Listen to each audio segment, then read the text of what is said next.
Good afternoon, guys. My name is Tommy, and I'm a senior solution engineer at 3forge.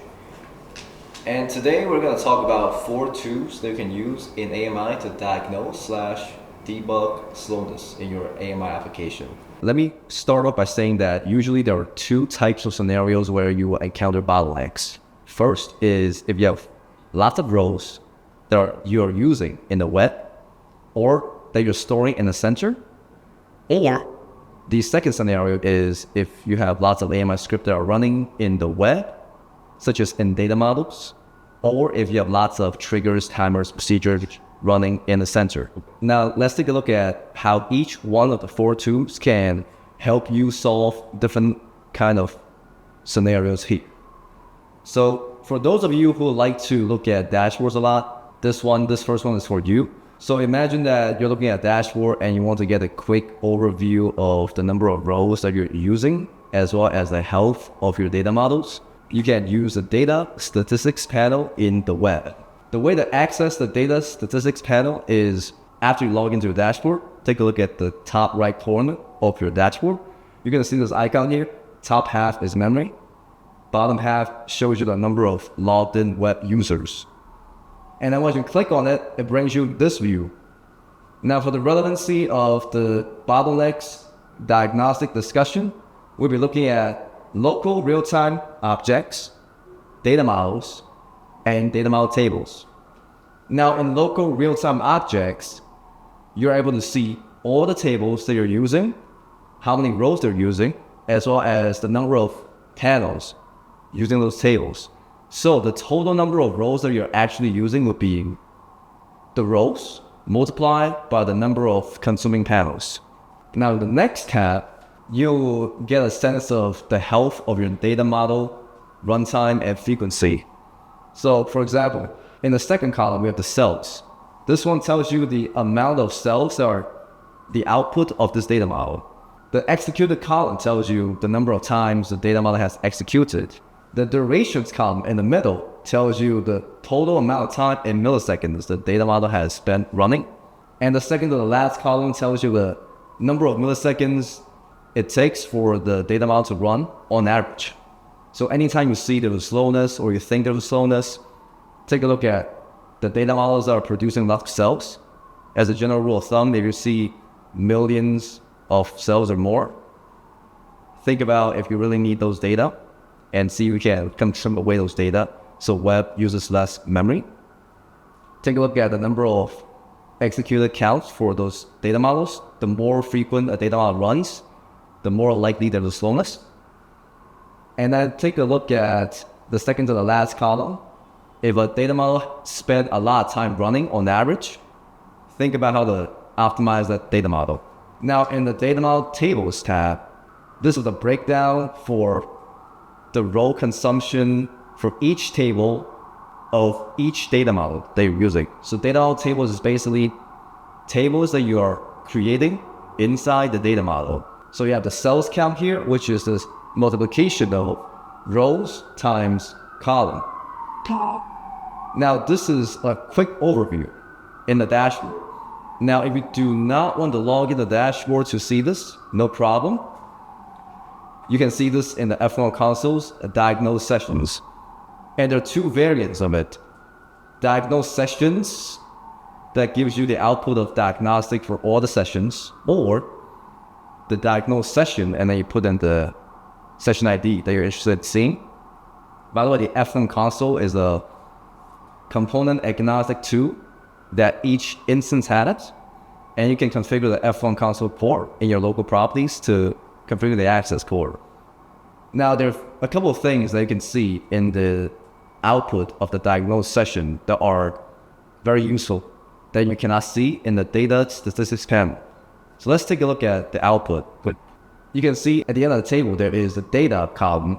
That tells you the amount of data in estimation that the data model is using, as well as a breakdown of the memory consumption for each table inside the data model.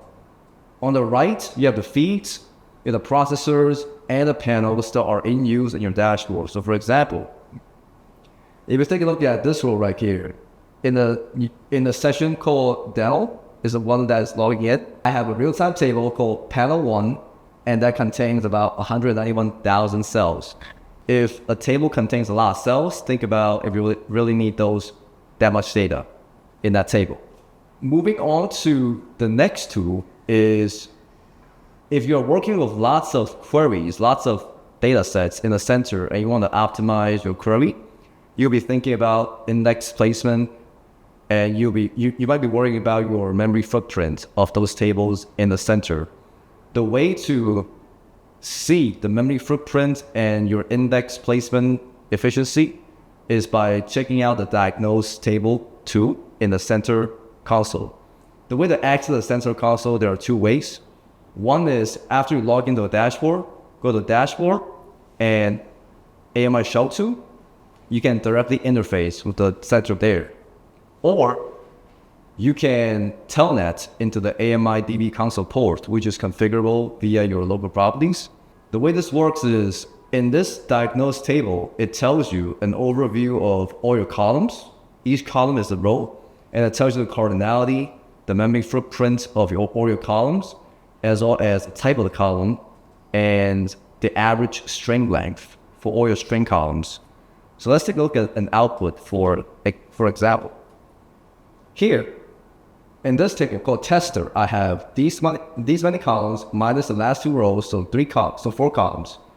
And then I have here at the estimated amount of memory in bytes. And here I have to count the number of rows for each column. And then the cardinality of each column, which is really the unique values for that column. Now, when you're placing an index, generally speaking, you want to place an index on a column with high cardinality. And also, if you're using a string column, under the column, we can see the type of the column. If you're using a string column and your cardinality is low, consider using a bitmap that saves memory, and there are different variants of the bitmap.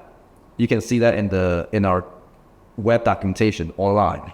Lastly is the average string length for your string column. That tells you the number of characters for that string column.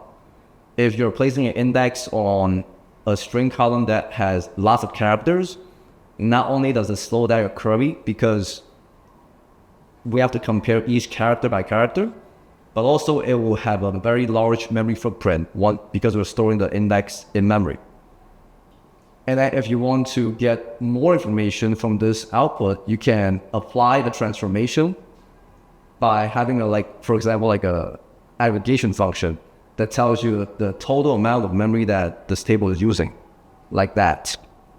Now we know in the web, the number of rows that you're using, and as well as the table that you're using, the data model health statistics, and you can do that in the F1 console too with Diagnose Session.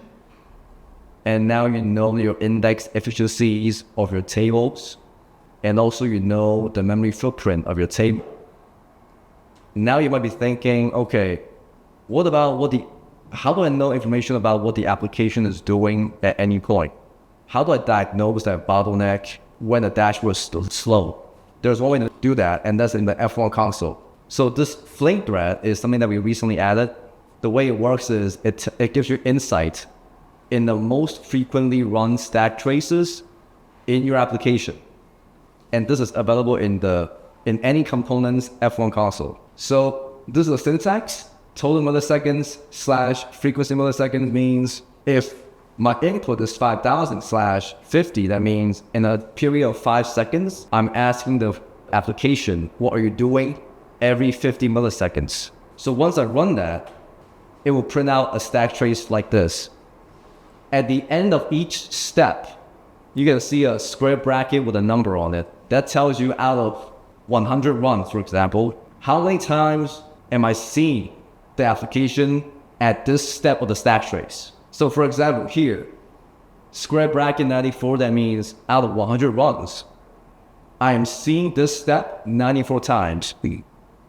This might not be intimidating because it's lots of text, but there are ways to figure out by looking at the class name what the corresponding thing is that's taking a lot of time. So here, for example, by looking at the class name, you're able to see that, oh, it's timer. It says AMI timer. So you know the timer taking a lot of time to run, but you don't know which one. So in your center terminal, you can run show timers to get a sense of the average runtime for your title to see which one is taking the longest. Maybe that's the culprit. So that's the, I guess, the sense of direction that this stack trace give you. Now, another example here. Long stack trace ran 100 times, and what do we have here? A store procedure that's taking a lot of time to run. Because of the number at the end, 61 times out of 100 times. So take a look at your store procedures to see which one might be taking a lot of time to run. And then lastly, another stack trace, and this one is a slow AMI script that's running in the web. How do you know that? AMI web DMs. That's a web data model. You have AMI script in it, and it's taking a lot of time to run. 84 times out of 100, we are in the step of the stack trace. Oh, also, by the way, if you don't understand this, no problem. We're happy to help. Send the stack trace to us or invite us to one of your meetings, and we're happy to diagnose this live. So with that being said, in this presentation, 4 tools. First is a quick overview of your role consumption and health and usage of your data models in the web's data statistics panel. And then if you don't want to log in and you want to see the memory footprint, go to the F1 console's Diagnose Session. And then if you want to see your index placement efficiency for your table, as well as your memory footprint for all your columns and table, and your cardinality, take a look at the Diagnose Table in your center. And then lastly, if you want to inspect what the application is doing at any moment, take a look at the F1 console's Flame Threadsto. So with that being said, hopefully in this presentation, you'll learn something useful that you can apply to diagnose slowness, bottlenecks in your application. Thank you.